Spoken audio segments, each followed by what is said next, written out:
Hey, it's Phil Ratcliffe with Rebel Financial, and thanks so much for tuning in again and sharing some of your Friday with us. Today we've got a great guest, Karen Sullivan for Sullivan Solutions. Yay. Thanks so much for being here, Karen. Thank you. So just to give you a little bit of intro to Karen, she's run her business, Sullivan Solutions, for over 21 years, 4 years working with Nabo, and you've been in the industry since 1996, so that is a lot of experience. I saw a few different companies there, so. I've had a lot of great clients. I actually, I'm a fourth generation entrepreneur. I grew up in a family business. Wow. I have never not been working, and literally the cradle in the office story. But so you had to go see your parents at work. Pretty much, pretty much. And it was, don't talk to me now, go make yourself useful. But that translates to just a total love for small business, absolutely dyed in the wool. And a good understanding, probably. Absolutely, yeah. Absolutely. Yeah, so that's what it's all about. Awesome. So I think marketing is tossed around a lot, sales and marketing and advertising, but really, what is marketing? What does it mean? And why is it important, not just for big brands like Nike and Amazon and so, but for the rest of us? Right, that's a really good question. I think marketing has sort of come to be this all-encompassing term that used to be all about advertising, Sure. Mad Men and all that kind of stuff. But marketing at this point, I think is anything that greases the wheels, anything that makes it easier for you to do business with the people you need to reach. And that can be anything from a really tight brand and video and expensive advertising to just some simple things like a consistent logo and consistent messaging. Yeah. So it is all over the board. I have always said that marketing touches every aspect of your business. There's nothing it doesn't touch, because if the customer sees it, then it's part of your image. It's part of your image. It's part of what you're selling, and marketing can improve that. And I mean, a lot of people, I think, now that we're more intelligent and we've read a lot about things, and a lot of us would like to think that we don't make flash stereotypical judgments, we wouldn't be able to live our lives with the amount of data that are out there without doing that. And people are going to make snap judgments about your companies with whatever the first few things that they see, and then they will continually update that if they have a relationship with you after that, right? Absolutely, and it's harsh. It's harsh. First impressions do count. So anything you can do to streamline that and to create that consistent recognition for your customers, that's positive. Is positive, yeah. Right? Maybe not like a Trump recognition of negative. But people pay attention. Oh, I'm not. And so, his brand is worth so much more than probably any other individual person. And that's absolutely true. And the lesson to learn there is, he's the first president in history to literally have one-on-one relationships with the voters. Yeah. He really is. And that's what every brand, every company is facing. That kind of communication. Sure. One-on-one. It's not mass marketing anymore. It's that one-on-one relationship with somebody who might vote for you or somebody who might buy from you. Yeah, I mean, and I agree. That's what you're doing here. You're creating one-on-one relationships. Hopefully. Yeah. Yeah, absolutely. So, to that point, we talked about branding. And I think a lot of small businesses don't think branding is as important to them. But what is branding, and why is it important? Branding is huge. And conversely, it can be as small as simply deciding to use the same typeface every time you send a letter. Yeah. If you're sending a letter out one time with a Times New Roman and the next time it's in Arial, yeah. That's two different visual communications, two different visual messages you're sending. It can literally be that simple.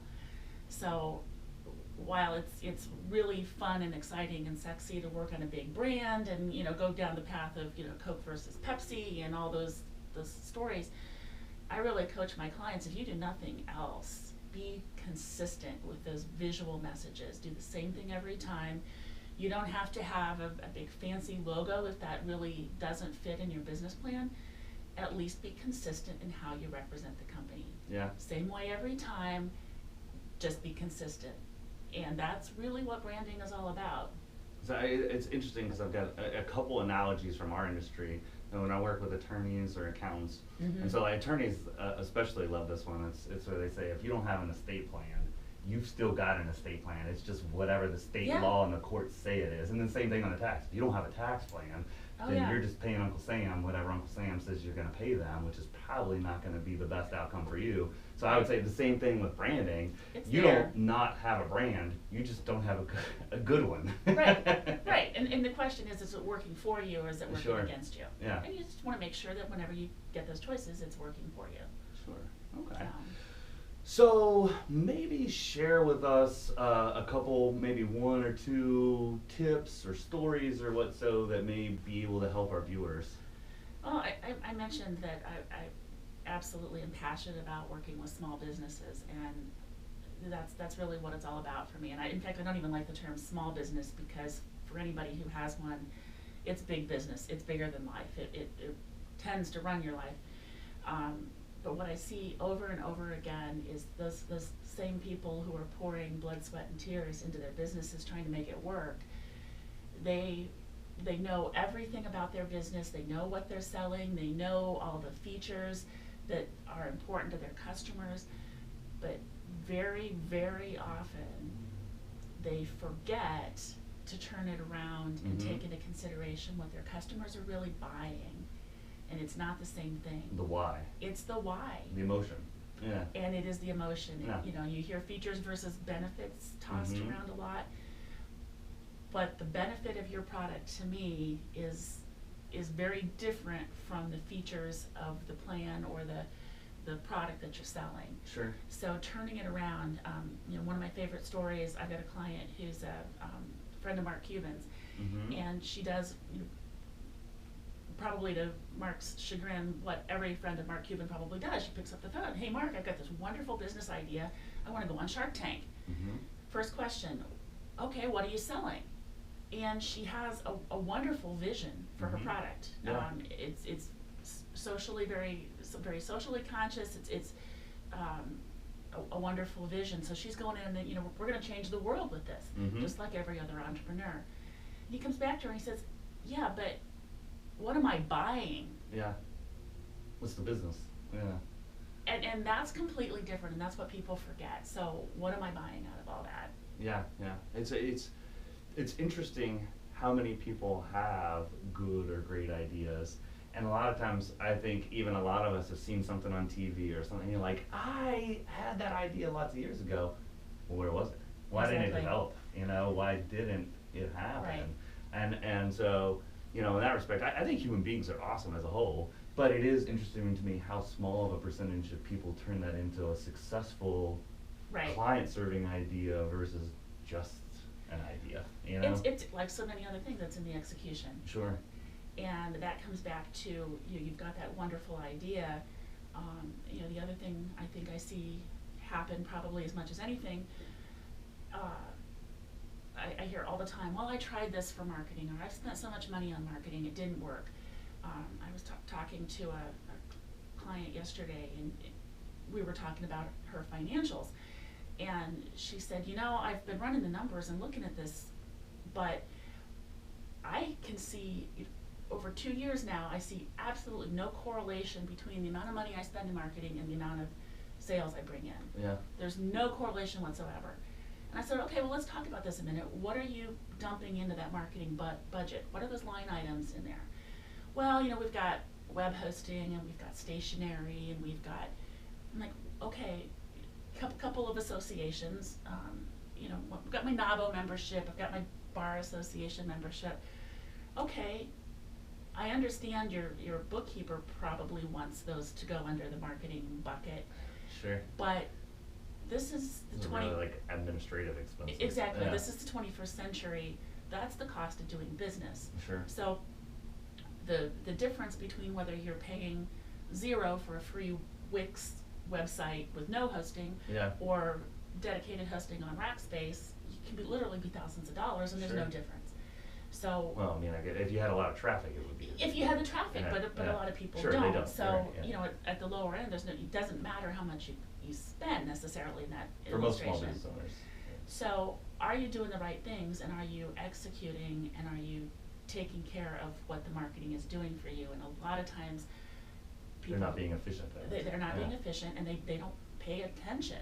Yeah. You know, I'm a big fan of Living Social and Groupon promotions, and people say, oh, you know, You gotta pick the right ones. you gotta pick the right ones. Yeah, because a lot of them are garbage, You but know, there's some gems out there. There are, and Yeah. I've had clients who have, if you look at the numbers, the number of new businesses, or the number of new business, the number of new clients that have walked through the door because of those promotions is astounding.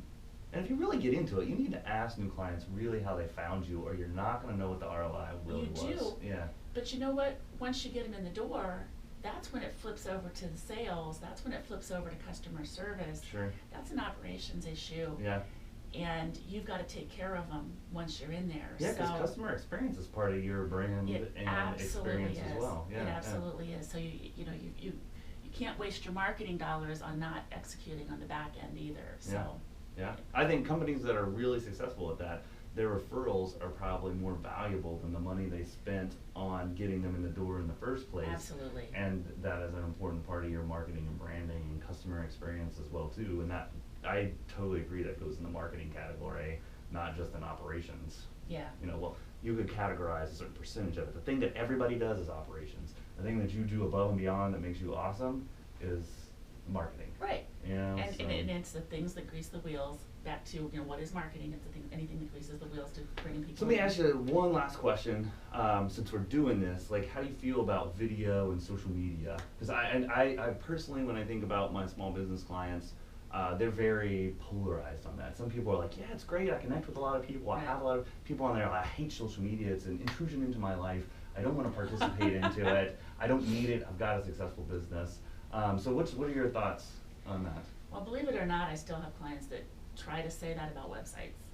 Okay, so It's like not being in the phone book in the 80s. Or let's say, it you know? is. Yeah. It is. I think you have to do it. And it's very generational. There's an age element to it. You know, if you're selling to the boomers maybe aren't quite. But no, you know, I'll take that back. It's changed. It's changed. Just do my it. My great Just do grandma it. is on Facebook because she wants to see grandchildren and great grandchildren's lives. And how often do you get to do that with most families? That's like right. Once a year maybe? But with that, you could see every week. So I even think, I mean, the older generations, if they have family, are going to get converted over. Maybe not to Absolutely. Twitter and Google Plus. Well, does anybody use Google Plus? But Well, but Facebook, for sure. Facebook, absolutely. Yeah. I actually coach my clients that that's what the internet was, maybe even 10 years ago. Yeah. More people are on Facebook now. They're probably not having an internet experience significantly outside of Facebook. Yeah. So, you know, They just want to look at pictures and videos, but they're still going to see the ads from local businesses Exactly. or recommendations from their friends that had a good Exactly. experience with something. So and that is yeah. huge. So, Yeah. you know, just do it. Figure it out, and Call you. call me. So how do people get in contact with you? People How can do- find us Let's see www.sullivensolutions.com. up here. We'll post it down below as well Absolutely. too. We're on Facebook. We're on Twitter. We're even on Google Plus, but We are too, that's but we because don't it's get Google. any interaction there, That's right? right. You need it for your Google Yeah. local business or what, so. Yeah, we are not hard to find. We're located in Dublin, even the old-fashioned way, 799-1670. So. Awesome.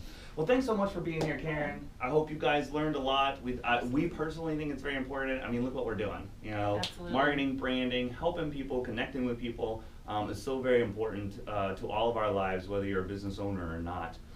So thank you so much again for spending a part of your week with us. We try to keep it short and sweet and to the point. But if you have any questions, email us, email Karen, post on our social media sites. Join in next week. We have another great guest, Anna Leeper. She's marketing coordinator for the Dublin's Arts Council. So it should be really interesting to kind of learn more about what they do and how she helps them. So again, have a fabulous weekend. Don't burn up out there, and we'll see you next week.